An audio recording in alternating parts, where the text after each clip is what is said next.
This is Sonali and again welcome back to the physics friction of minds. So friends, third section हमने start किया इस topic का जिसका नाम है फ्लूइड मैकेनिक्स और हाइड्रोस्टैटिक हो गया, सरफेस टेंशन हो गया.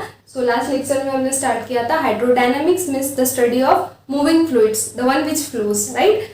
तो एक जस्ट रिवाइज करवाते हैं कि लास्ट लेक्चर में हमने क्या क्या देखा. हमने टाइप्स ऑफ फ्लो देखे, स्ट्रीमलाइन, टर्बुलेंट, दोनों की डेफिनेशन देखी, उनके एग्जाम्पल्स देखे. उसके बाद जिस लिमिटिंग वेलोसिटी के बेसिस पे ये क्लासिफिकेशन किया था फ्लो का, उस वेलोसिटी को हमने कहा था क्रिटिकल वेलोसिटी. उसकी डेफिनेशन देखी, उसका फॉर्मूला देखा. उस फॉर्मूले में एक न्यू टर्म हमें मिली थी रेनॉल्ड्स नंबर. उस रेनॉल्ड्स नंबर का हमने फिजिकल सिग्निफिकेंस देखा कि ये नंबर डिसाइड करेगा कि फ्लो जो है वो स्ट्रीमलाइन है या टर्बुलेंट है, ठीक है. उसके बाद और कुछ छोटे छोटे टर्म्स हमने देखी regarding flow of fluid, that is flow line, flow tube. और उसके बाद हमने स्ट्रीमलाइन और टर्बुलेंट फ्लो का जो डिफरेंस है वो डिस्कस किया. तो बहुत बार एग्जाम में अंडरस्टैंडिंग बेसिस पे अगर क्वेश्चन होगा तो कोई आपको डेफिनेशन नहीं पूछेगा, कोई आपको डिफरेंस पूछ सकता है. तो डिफरेंस आपको ध्यान में रखना है. रेनॉल्ड्स नंबर की जो वैल्यूज़ है वो आपको ध्यान में रखनी है कि लेस देन 1000 होगी तो फ्लो स्ट्रीमलाइन होगा, मोर देन 2000 होगी तो फ्लो टर्बुलेंट होगा, इन बिटवीन 1000 to 2000 होगी तो फ्लो अनस्टेडी रहेगा, not a purely streamline, not a purely turbulent. Critical velocity का रेनॉल्ड्स नंबर का फॉर्मूला आपको ध्यान में रखना है, ठीक है. तो ये सब था लास्ट लेक्चर के बारे में. अभी जो इम्पोर्टेंट टर्म हमें डिस्कस करनी है फ्लूइड की वो है विस्कोसिटी. विस्कोसिटी, ठीक है.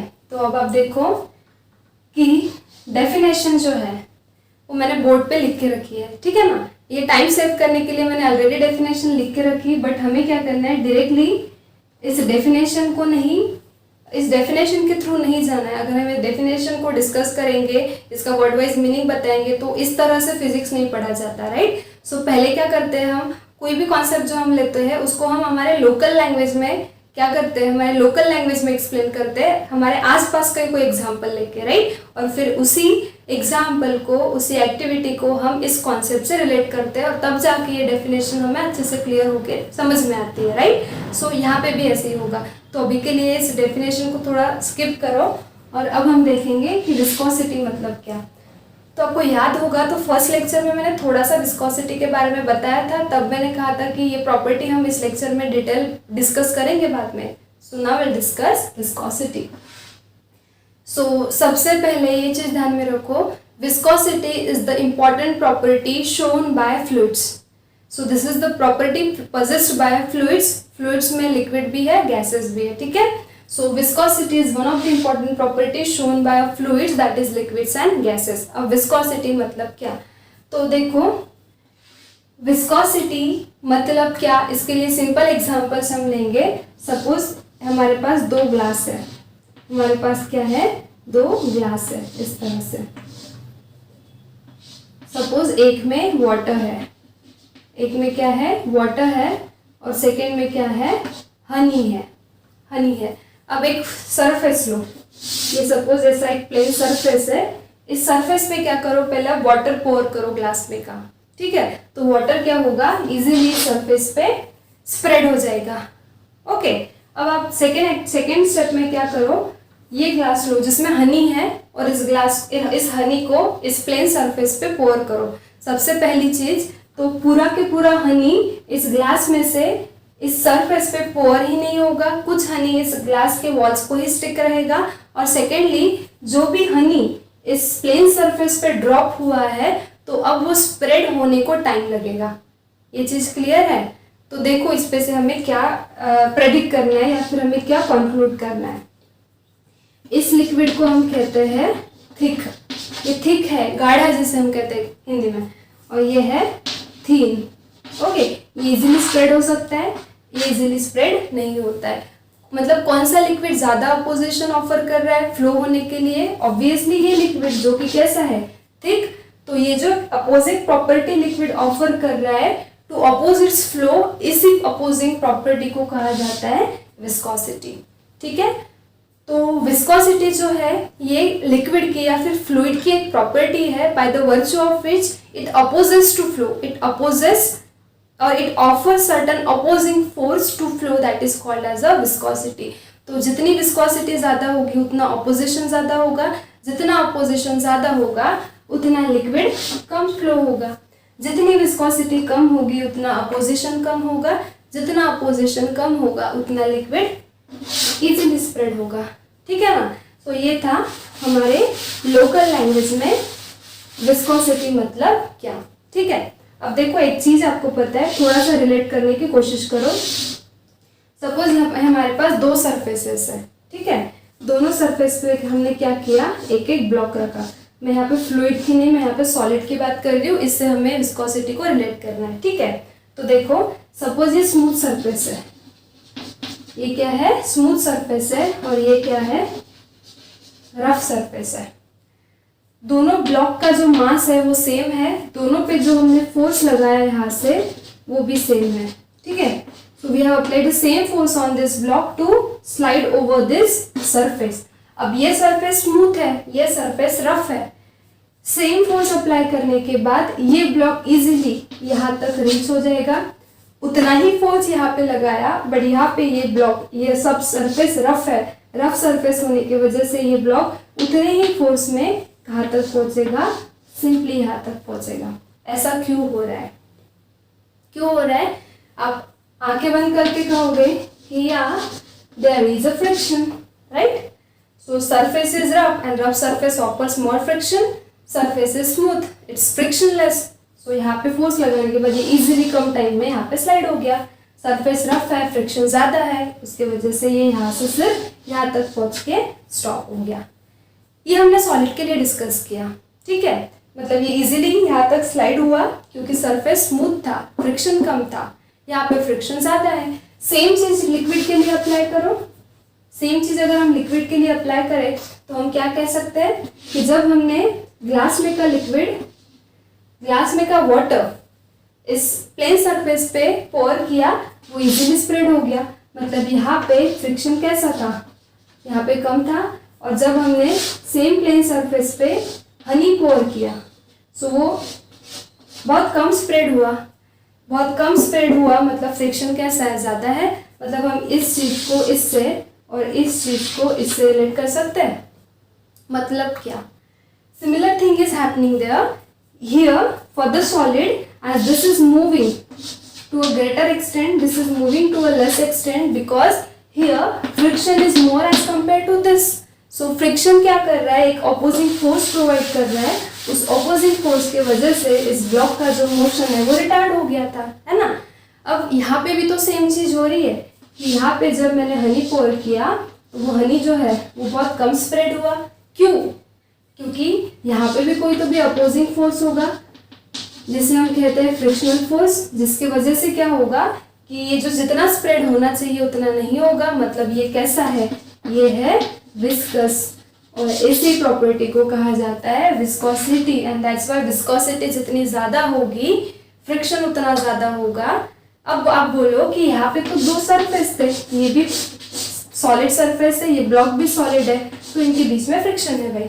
बट हम फ्लूइड की बात कर रहे हैं, फ्लूइड मतलब ये तो लिक्विड की बात कर रहे हैं हम। तो अब एक चीज़ मत भूलो, मैंने पहले भी आपको बताया कि लिक्विड की जब हम बात करते हैं तो लिक्विड में भी क्या है, लिक्विड में क्या है, नंबर ऑफ लेयर्स है, और हर दो लेयर्स के बीच में रिलेटिव मोशन होता है। अब आप बोलो कि रिलेटिव मतलब क्या, हर चीज़ यहाँ पे हम बहुत डिटेल में डिस्कस कर रहे हैं। मैं 1-2 मिनट में आपको रिलेटिव मोशन का मतलब बताती हूँ। देखो ये है सरफेस, हम सॉलिड्स की बात करेंगे क्योंकि सॉलिड से चीज़ें जल्दी क्लियर होती है और वही चीज़ें हमें यहाँ पे रिलेट अप्लाई करनी है। ये है ब्लॉक, ठीक है। अब क्या करो, यहाँ से फोर्स लगाओ, यहाँ से फोर्स लगाओगे तो इस ब्लॉक इधर मूव होगा, ठीक है। तो सपोज आप क्या कर रहे हो, आप इस ब्लॉक में बैठे हो, सपोज यू आर हियर, ठीक है। अब ये ब्लॉक है जिसके अंदर आप बैठे हो, ये ब्लॉक इस सरफेस पे मूव हो रहा है, आपने फोर्स लगा, मतलब यहाँ से किसी ने फोर्स लगाया, ये ब्लॉक मूव हो गया। तो जब आप आगे जाओगे तो आपको क्या लगेगा, ये जो सरफेस है, ये सरफेस कहाँ जा रहा है, पीछे जा रहा है। ऐसे होता है, इमेजिन, ऐसे इल्यूजन हमें होता है, ठीक है। उसके बाद अब आप क्या कंसिडर करो कि आप इस ब्लॉक में नहीं, आप ये सरफेस, ये जो सरफेस है ना, आप यहाँ पे हो, यहाँ पे खड़े होके आप इस ब्लॉक को देख रहे हो, ठीक है। सो आप जब इस सरफेस पे खड़े होकर इस ब्लॉक को देखोगे तो आपको ये ब्लॉक आगे जाते हुए दिखेगा, बट जब आप ब्लॉक में खड़े होकर सरफेस को देखोगे तो आपको ये सरफेस पीछे जाते हुए दिखेगा, राइट। सो जैसे ही पोजीशन चेंज हो गई, मोशन की डायरेक्शन बदल गई, सो इसे ही हम कहते हैं रिलेटिव मोशन, ठीक है। So just like a solid, liquid के भी डिफरेंट लेयर्स में क्या होता है, रिलेटिव मोशन होता है, ठीक है। और ये लिक्विड की लेयर से, जो एडजेसेंट लेयर से लिक्विड की, ये क्या करती है, फ्रिक्शन प्रोवाइड करती है। जैसे यहाँ पे फ्रिक्शन प्रोवाइड हुआ था सरफेस और ब्लॉक के बीच, यहाँ पे भी हर दो एडजेसेंट लेयर्स में, लिक्विड के हर दो एडजेसेंट लेयर्स में फ्रिक्शन होता है, मतलब हर लेयर दूसरे लेयर पे फ्रिक्शन प्रोवाइड करती है, जिसके वजह से एक ऑपोजिंग फोर्स मिलता है। उसी फोर्स को कहा जाता है दिस फोर्स, ड्रैग फोर्स और विस्कस ड्रैग। उसकी वजह से क्या होता है कि फ्लूइड का जो मोशन है वो रिटार्ड होता है, और मोशन रिटार्ड हो रहा है मतलब फ्लूइड फ्लो लेस एक्सटेंट से फ्लो हो रहा है, मतलब ही क्या है, वो कैसा है, विस्कस है, और इसी को कहा जाता है viscosity. I hope you got the meaning of term viscosity. अब तो देखो कि जो हनी वाला एग्जांपल हमने लिया था, ये हमारा सरफेस है, इसमें हमने हनी पोर किया। अब वो हनी दिखता हमें बल्क के फॉर्म में है, बट उसमें भी क्या होती है, डिफरेंट डिफरेंट लेयर्स होती है। तो सपोज ये पहली लेयर, ये क्या है, पहली लेयर। ये पहली लेयर जो है वो सरफेस को स्टिक हुई भी रहती है, मतलब इसकी वेलोसिटी क्या हो गई, 0। फिर ये दूसरी लेयर, ये दूसरी लेयर, दूसरी लेयर की वेलोसिटी पहले लेयर से ज़्यादा होती है। आप प्लीज़ ध्यान में रखो, this liquid consist of so many layers, as you will go higher and higher the velocity of layer goes on increasing। ये V1 हो गया, suppose this is V2, this is V3, और ऊपर V4, ठीक है। इस तरह से होता है, वेलोसिटी जो है वो ग्रेजुअली इंक्रीज होते जाती है। अब देखो कैसे ऑपोजिंग फोर्स यहाँ पे प्रोवाइड होता है। ये जो है, ये लेयर, ये सरफेस को स्टिक है, ये लेयर स्टेशनरी है, ये लेयर क्या है, स्टेशनरी है करके इसकी वेलोसिटी कितनी है, 0। अब ये जो हनी है, ये हनी की लेयर से, ये इस तरह से है, ठीक है। For each individual layer above and above the velocity of fluid goes on increasing. So now see how it provides the opposing force. अब देखो, ये लेवल स्टेशनरी है, ये लेवल कुछ वेलोसिटी के साथ मूव हो रही है, ये लेवल उससे ज़्यादा वेलोसिटी के साथ मूव हो रही है, V3, ठीक है। तो अब देखो, ये दो लेयर हम कंसिडर करते हैं, let this be A, let this be B, okay. So as compare to layer A, layer B is moving with more velocity, तो ये ज़्यादा वेलोसिटी के साथ इधर मूव हो रही है। अब ये लेयर क्या चाहेगी, ये जो प्रीवियस लेयर है A, ये क्या चाहेगी कि ये लेयर आगे ना जाए, और आगे ना जाए करके ये लेयर क्या करेगी, इसको पीछे खींचेगी, इसको पीछे खींचेगी, मतलब ये यहाँ पे क्या कर रही है, ये यहाँ पे एक ऑपोजिंग फोर्स प्रोवाइड कर रही है, और वो ऑपोजिंग फोर्स की वजह से क्या होगा, ये लेयर का जो मोशन है वो क्या हो जाएगा, रिटार्ड हो जाएगा। क्या हो जाएगा, रिटार्ड हो जाएगा, ठीक है। ये लेयर इसके कंपैरिजन में लेस वेलोसिटी के साथ मूव हो रही है, सो ये लेयर जब आगे जाएगी ज़्यादा वेलोसिटी के साथ, ये क्या चाहेगी, ये चाहेगी कि ये भी मेरे साथ आगे जाए, मतलब इसका जो मोशन है वो क्या होगा, एक्सेलरेट होगा। तो मतलब यहाँ पे क्या हो रहा है, अब ये लेयर देखो, ये लेयर इससे और ज़्यादा स्पीड के साथ मूव हो रही है, तो ये चाहेगी कि ये भी मेरे साथ जाए, बट ये लेयर क्या चाहेगी कि ये आगे ना जाए करके ये लेयर इस पे फिर से क्या करेगी, एक ऑपोजिंग फोर्स लगाएगी, जिसे हम कहते हैं ड्रैग फोर्स और विस्कस ड्रैग। और इस ऑपोजिंग फोर्स की वजह से क्या प्रोवाइड होगा, हर दो एडजेसेंट लेयर में फ्रिक्शन प्रोवाइड होगा। उस फ्रिक्शन के वजह से क्या होगा, जो लिक्विड है हमारा वो प्रॉपरली फ्लो नहीं होगा, मतलब वो विस्कस है, और इसी प्रॉपर्टी को कहा जाता है विस्कोसिटी। अब आप बोलोगे कि कैसे पहली लेयर स्टेशनरी, दूसरी लेयर और स्पीड के साथ, तीसरी लेयर और ज़्यादा स्पीड के साथ। तो इसका बेस्ट एग्जांपल है, कभी अगर आप रिवर पे मैंने ऐसे ही नहीं लिख दिया है यहाँ पे कि ये लेयर स्टेशनरी थी, ये लेयर ज़्यादा स्पीड के साथ, ये लेयर और ज़्यादा स्पीड के साथ मूव हो रही है, तो ये ऐसे ही नहीं लिखा है यहाँ पे। इसका बेस्ट एग्जांपल है, कभी आप अगर रिवर पे गए होगे, रिवर देखने गए होगे, नदी, तो सपोज देखो ये रिवर है, ये क्या है, this is river bank, this is river bank, this is river bank on both sides, and यहाँ पे जो है वो इस तरह से रिवर में जो वाटर है वो इस तरह से फ्लो हो रहा है। ठीक है, तो पहले आप यहाँ खड़े रहो, यहाँ खड़े रहो। ठीक है, जब आप यहाँ खड़े रहोगे आपको जो वाटर की जो स्पीड है वो बहुत लेस फील होगी। आप थोड़ा सा और इधर जाओ या फिर इधर से इधर जाओ। जब आप यहाँ जाओगे तो आपको इमेजिन होगा, ऐसे फील होगा कि जो वाटर है वो ज़्यादा स्पीड के साथ मूव हो रहा है। ठीक है, और आप थोड़ा आगे आओ और थोड़ा आगे आओ, आपको ऐसे फील होगा अब वाटर और ज़्यादा स्पीड के साथ मूव हो रहा है, लाइक दिस। अब आप एग्जैक्टली सेंटर में आओ रिवर के। जब आप एग्जैक्टली सेंटर में आओगे रिवर के तो क्या होगा, आप इस वाटर के साथ बह जाओगे, अगर आपको स्विमिंग भी आती होगी तो। क्यों? क्योंकि at the centre of a river the water flows with a very high speed that we called as a maximum speed. Same चीज़ मैंने बताई थी, पहली लेयर रेस्ट पे थी, दूसरी लेयर और ज़्यादा स्पीड के साथ, तीसरी और ज़्यादा स्पीड के साथ। Same thing is happening here. So ये ऐसे ही नहीं लिखा है, ये एक्चुअली अगर आप नहीं गए होगे तो जाके देखो, बट सेंटर में कभी मत जाना। अगर स्विमिंग नहीं आती होगी तो आप क्या होगे, इस वाटर के साथ, इस फ्लो के साथ आप भी फ्लो हो जाओगे। ठीक है, सो ये सब था कि एक्सप्लेनेशन इंटरनल मैकेनिज्म की एग्जैक्टली होता क्या है। अब आपको विस्कोसिटी समझ में आया? तो देखो, फ्लूइड दो टाइप्स के होंगे, फिर एक विस्कस और दूसरा होगा नॉन विस्कस। तो आप किसे विस्कस कहोगे? जो लिक्विड गाढ़ा होगा, जो थिक होगा, जो प्रॉपरली फ्लो नहीं होगा, जिससे अपोजिशन ज़्यादा होगा, that is called as a viscous fluid. Examples है हनी, शुगर सिरप आप ले सकते हो, क्योंकि आपको पता है शुगर सिरप भी कैसे होता है, बहुत थिक होता है। ठीक है, सो विस्कस फोर्स अगर आपका फ्लूइड विस्कस होगा, विस्कोसिटी की प्रॉपर्टी शो कर रहा होगा, तो एक चीज मैंने बताई कि हर लेयर जो मूव होगी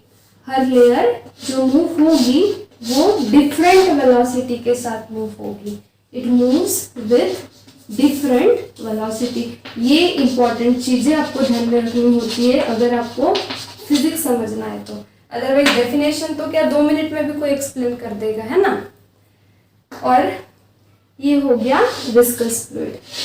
एक्चुअली नेचर में हर फ्लूइड कुछ ना कुछ एक्सटेंट तक विस्कस होता ही है। अगर हम वाटर और हनी में कंपेयर करें तो वाटर के कंपैरिजन में हनी मोर विस्कस होगा, हनी के कंपैरिजन में वाटर लेस विस्कस होगा, बट वाटर फिर भी विस्कस है। नॉन विस्कस फ्लूइड जो है वो एक ही है और वो है लिक्विड हेलियम। ये आपको एमसीक्यू में पूछा जा सकता है, out of fluid which one is the non viscous. So only liquid helium is a fluid which is non viscous, वो भी at 2 Kelvin 2 Kelvin टेम्परेचर पे लिक्विड हेलियम ये नॉन विस्कस होता है। अब अगर लिक्विड नॉन विस्कस है तो क्या होगा, उसकी जितनी भी लेयर्स होगी all layers will move with same velocity। बस ये पॉइंट आप ध्यान में रखो, ये इंपॉर्टेंट है। ओके, सो मैंने विस्कोसिटी मतलब क्या बताया, विस्कोसिटी क्यों होती है वो बताया। क्यों? बिकॉज क्या होता है, लिक्विड में हर नंबर ऑफ लेयर्स होती है, हर एडजेसेंट लेयर मतलब हर लेयर दूसरे एडजेसेंट लेयर पे एक अपोजिंग फोर्स लगाती है उसे सामने ना जाने देने के लिए। उस अपोजिंग फोर्स के वजह से एक फ्रिक्शन प्रोवाइड होता है जिसे हम फ्लूइड फ्रिक्शन कहते हैं। उस फ्लूइड फ्रिक्शन के वजह से क्या होता है, लिक्विड फ्लो होने से कहीं ना कहीं रिटार्ड होता है और उसी प्रॉपर्टी को कहा जाता है विस्कोसिटी। ओके, सो दो टाइप के फ्लूइड होंगे, अगर विस्कोसिटी की प्रॉपर्टी शो करते होंगे तो विस्कस, नॉन विस्कस, जिसे हम कह सकते हैं viscous flow, this is non viscous flow. Okay, so अगर विस्कस फ्लो होगा, अगर आपका फ्लूइड विस्कस होगा तो जितनी भी लेयर्स होगी लिक्विड की, फ्लूइड की, उन सारी लेयर्स की जो वेलोसिटी है वो डिफरेंट होगी। और अगर आपका फ्लूइड नॉन विस्कस होगा, अगर फ्लो नॉन विस्कस होगा तो उस फ्लूइड में, उस लिक्विड में जितनी भी लेयर्स है, जितनी भी एडजेसेंट लेयर्स है, it will move with the same velocity. Just remember this difference and remember this example of non-viscous we can say fluid or a flow, that is liquid helium at 2 Kelvin. Okay, this is important. So अब define करो। अब कैसे define करोगे कि यहाँ पे हर दो layer के बीच में क्या है, हर दो एडजेसेंट लेयर के बीच में रिलेटिव मोशन है। मैंने बताया रिलेटिव मोशन मतलब क्या होता है, जो दोनों एक दूसरे को रिलेट करते हैं। ओके, सो हर लिक्विड है, लिक्विड में नंबर ऑफ लेयर्स है, हर दो लेयर्स के बीच में क्या है, रिलेटिव मोशन है।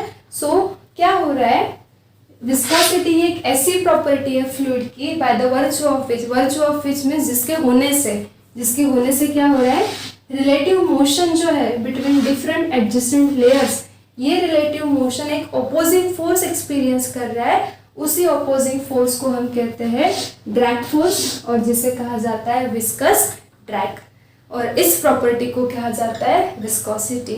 तो ये रहा डिटेल्ड एक्सप्लेनेशन विस्कोसिटी का। सो अब डिफाइन करो। अब डेफिनेशन आपको हार्ड नहीं लगेगी, अब डेफिनेशन आपके सर के ऊपर से नहीं जाएगी। तो क्या है definition? It is the property of a fluid bye the virtue of which a relative motion between different adjacent layer is experiences an opposing force. This opposing force is called as a drag force, or this is also called as a viscous drag. Okay, so I just hope now you got the meaning of viscosity, because मैंने बहुत detail में बताया। मैं चाहती तो ये definition आपको 5 minutes में एक्सप्लेन कर सकती थी, बट हमें क्या करना है, हमें डेप्थ तक जाके सब्जेक्ट स्टडी करना है, राइट? तो आप कभी नहीं भूलोगे विस्कोसिटी मतलब क्या। और यहाँ पे एक और चीज़, जो अपोजिंग फोर्स है वो कौन अप्लाई कर रहा है, लिक्विड की ही एक लेयर दूसरे लेयर पे, दूसरी लेयर तीसरे लेयर पे, तीसरी लेयर चौथे लेयर पे, ठीक है? मतलब फ्लूइड के बीच में फ्रिक्शन है। सो ये जो विस्कस ड्रैग है या फिर ये ड्रैग फोर्स है, फिर जो अपोजिंग फोर्स है, किसने लगाया, एक लेयर ने दूसरे लेयर पे, दूसरे ने तीसरे पे, that is called as a relative motion between adjacent layer, ठीक है? कोई अपोजिंग फैक्टर भी फ्रिक्शन प्रोवाइड कर सकते हैं, सराउंडिंग से भी फ्रिक्शन प्रोवाइड हो सकता है, जैसे कि एयर रेजिस्टेंस वगैरह, बट मैक्सिमम कंट्रीब्यूशन किसका है अपोजिंग फोर्स प्रोवाइड करने में, किसका है, दो एडजेसेंट लेयर्स का, ठीक है?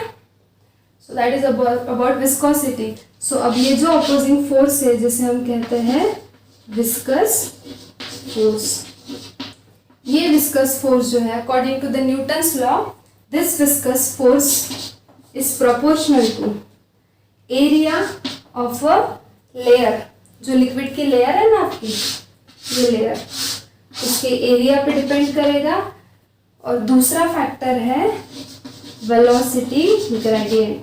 Here this dv by dx, this dv by dx is called as velocity gradient। Okay, अब ये एक और नई टर्म आ गई है ना, कंफ्यूज नहीं होना। ग्रेडियंट का मतलब क्या होता है, कोई भी ग्रेडियंट हो, यहाँ पे ऊपर जो भी टर्म होगी उसका change with respect to distance, that is called as a gradient. अब कौन सा है, velocity gradient means change in velocity with respect to distance.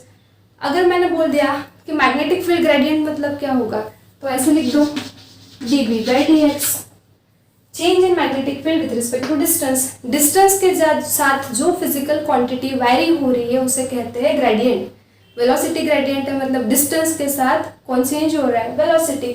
So change in velocity. और आपको पता है विस्कस फ्लो में हमने देखा कि ये लेयर स्टेशनरी, ये लेयर उससे ज़्यादा स्पीड के साथ मूव होती है, ये और ज़्यादा, ये और ज़्यादा। मतलब यहाँ पे क्या है, विथ रिस्पेक्ट टू डिस्टेंस, जैसे जैसे ऊपर डिस्टेंस बढ़ रहा है, ये लेयर्स की वेलोसिटी भी बढ़ रही है, means there is a change in velocity, but with respect to what, with respect to this distance. So obviously your viscous force purely depends on this velocity gradient. समझ में आया? So this viscous force F is proportional to A dv by dx. Okay, proportionality sign it will be replaced by a certain constant and that is called as a eta। और eta मतलब क्या, same जो वहाँ पे आया था critical velocity में, coefficient of viscosity, and this is A and this is dv by dx। So this is the formula of this viscous force, which is also called as a drag force, or this is also called as opposing force। ठीक है? So ये formula आपको ध्यान में रखना है for the numericals, okay, and for the MCQs। तो देखो विस्कोसिटी समझ में आया। विस्कोसिटी ये लिक्विड की एक इम्पॉर्टेंट प्रॉपर्टी है या फिर फ्लूइड की, जिससे वो क्या करता है, एक ऑपोजिशन ऑफर करता है, नॉट टू फ्लो ना होने के लिए वो एक ऑपोजिशन ऑफर करता है, that is called as viscosity और ये अपोजिंग फोर्स को कहते हैं हम विस्कस ड्रैग और ड्रैग फोर्स, और उसका फॉर्मूला है eta A DV by D X, where eta is proportionality constant, जिसे हमने कहा कोएफिशिएंट ऑफ विस्कोसिटी। ए जो है वो हर लेयर जो है लिक्विड की, हर जो लेयर है उसका एरिया है ए, और डीवी बाई डी एक्स क्या है, वेलोसिटी ग्रेडियंट, मतलब जैसे जैसे डिस्टेंस बढ़ रहा है यहाँ पे विस्कस फ्लो में लिक्विड की जो वेलोसिटी है वो क्या हो रही है, इंक्रीज हो रही है, like this. So this is called as velocity gradient. Okay, so ये दो फैक्टर्स पे आपका विस्कस फोर्स डिपेंडेंट है, एक area of layer liquid layer, दूसरा change in velocity with respect to distance मतलब वेलोसिटी ग्रेडियंट, और ये प्रोपोर्शनलिटी कांस्टेंट को हमने कहा eta, where eta is called as coefficient of viscosity. So obviously हमारा नेक्स्ट पॉइंट अब क्या है, मैंने पहले ही कहा था कोएफिशिएंट ऑफ विस्कोसिटी को हम बाद में एक्सप्लेन करेंगे जब हम विस्कोसिटी देखेंगे। तो अब ये पॉइंट आ चुका है, what is that, coefficient of viscosity.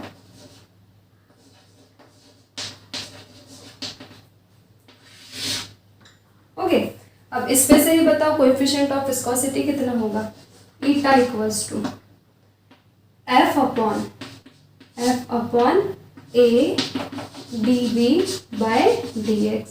So this is the formula of coefficient of viscosity, remember this formula.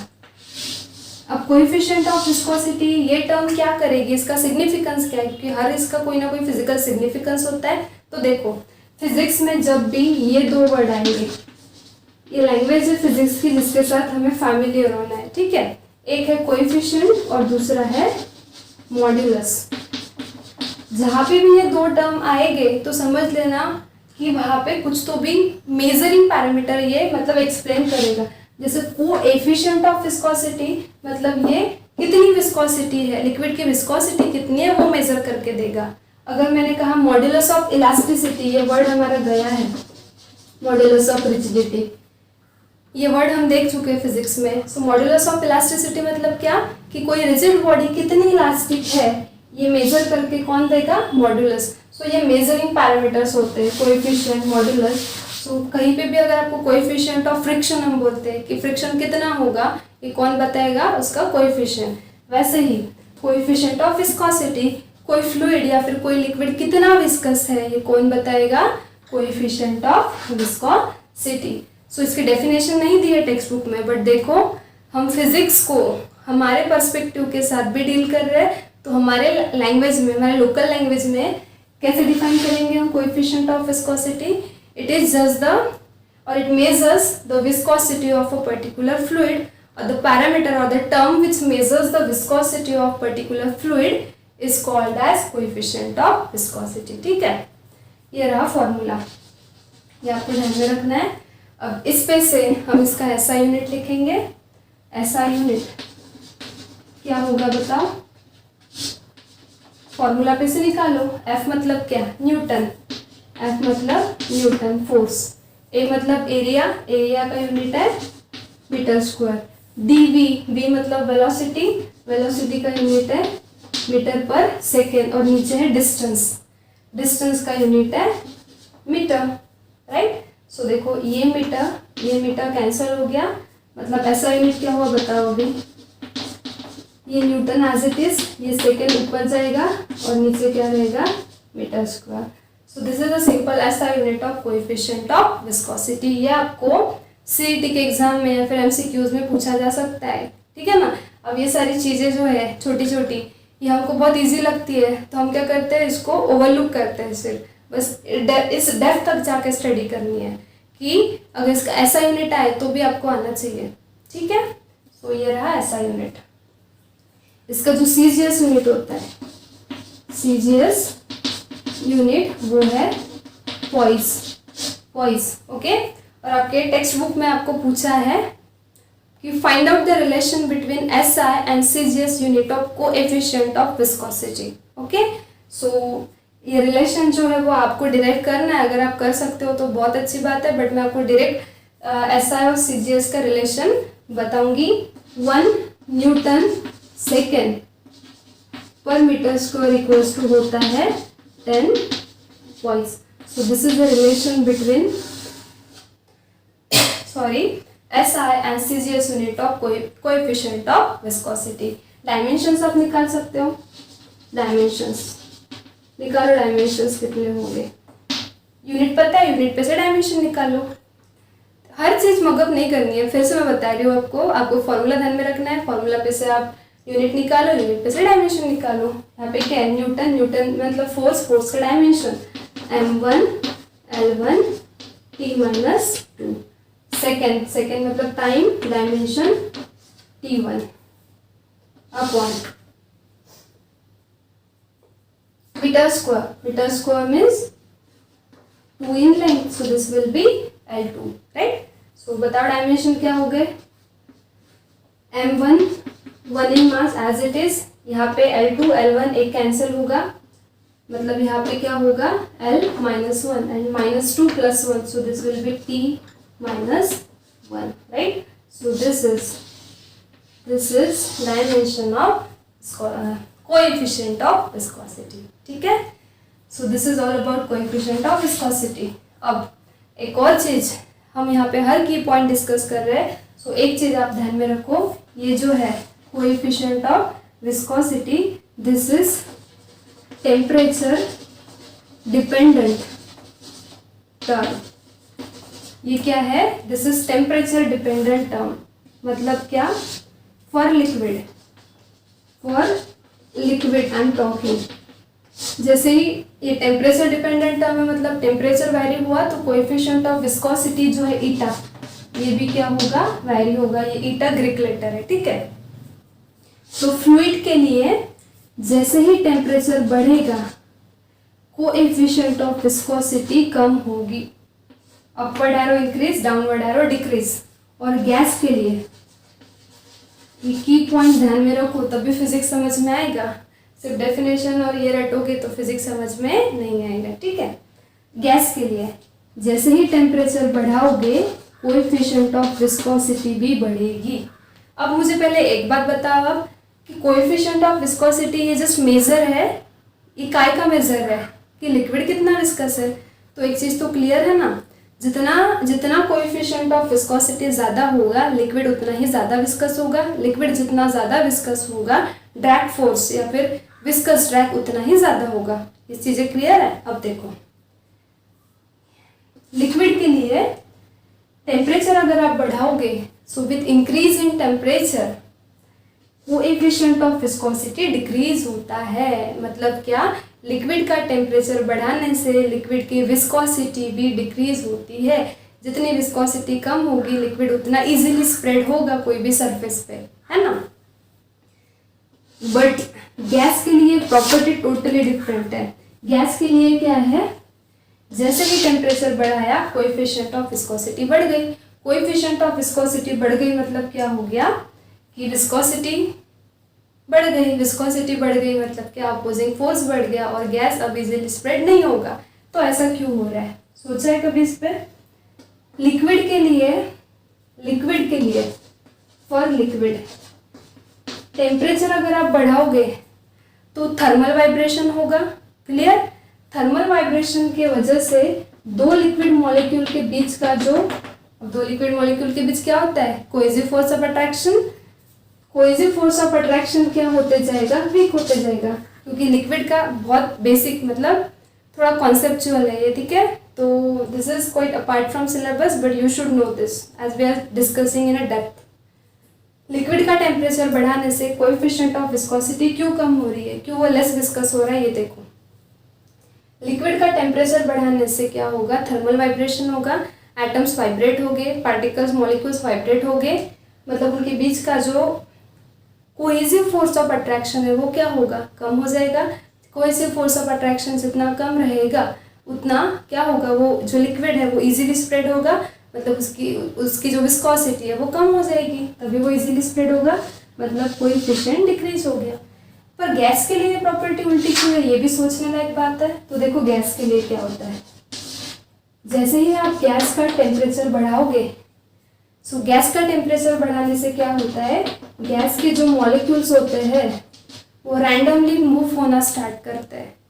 जैसे ही गैस का टेम्परेचर बढ़ाओगे, गैस के जो मॉलिक्यूल्स है it performs a random motion because of which to gas particle collides over each other. Collide होने की वजह से फ्रिक्शन फॉर्म होगा, फ्रिक्शन की वजह से अपोजिंग फोर्स होगा जिसे हम कहते हैं विस्कस ड्रैग और ड्रैग फोर्स। जितना अपोजिंग फोर्स ज़्यादा उतना कोएफिशिएंट ऑफ विस्कोसिटी ज़्यादा, जितना कोएफिशिएंट ऑफ विस्कोसिटी ज़्यादा फ्लूइड की विस्कोसिटी उतनी ही ज़्यादा। समझ में आया? ये चीज़ें ध्यान में रखो। देखो कोएफिशिएंट ऑफ विस्कोसिटी की डेफिनेशन मैंने बताई, local definition, it measures whether the liquid is less viscous or more viscous. Okay, that means it measures the degree of viscosity of a liquid. ऐसा यूनिट बताया, फॉर्मूला बताया, ऐसा unit बताया, CGS दोनों का कन्वर्शन बताया, यूनिट लिखा, dimension लिखा। उसके बाद this is temperature dependent term. Liquid के लिए टेम्परेचर डिपेंडेंसी अलग है, गैस के लिए अलग है। लिक्विड के लिए टेम्परेचर बढ़ाओगे कोएफिशिएंट ऑफ विस्कोसिटी कम होगा, गैस के लिए टेम्परेचर बढ़ाओगे कोएफिशिएंट ऑफ विस्कोसिटी बढ़ेगा। क्यों बढ़ेगा, ये रहे रीजन। ठीक है। सो आज के लेक्चर में हमने विस्कोसिटी एक्सप्लेन किया, पूरा इंटरनल मैकेनिज्म एक्सप्लेन किया, कैसे रिलेटिव मोशन फ्रिक्शन ऑफर करता है। उसके बाद विस्कोसिटी की डेफिनेशन देखी, उसका जो है विस्कोसिटी के डेफिनेशन के बाद हमने विस्कस ड्रैग जो है उसका फॉर्मूला देखा, विस्कस फोर्स का। उसके बाद हमने कोएफिशिएंट ऑफ विस्कोसिटी देखा और ये सारी चीज़ें यहाँ पे है, तो आप देख सकते हो। ठीक है। इस वे से प्रिपेयर करो, एक छोटी छोटी टर्म क्लियर करो। अगर इस तरह से प्रिपेयर करोगे तो कोई डिफिकल्टी नहीं आएगी, और फिर आउट ऑफ स्कोर करना is not a big deal, you will definitely nail it. Okay, so go through this way. Next lecture में अब देखो कि चैप्टर तो बहुत लेंथी था, तो अब देखो सिर्फ 3 पॉइंट्स बचे हैं चैप्टर के। एक है स्टोक्स लॉ, उसके बाद है इक्वेशन ऑफ कंटिन्यूटी और बर्नौलीज थ्योरम। ठीक है, बर्नौलीज थ्योरम के एप्लीकेशंस, मतलब 3 to 4 लेक्चर्स और लगेंगे, chapter will be completed. So until then, stay studious, stay curious. Thank you.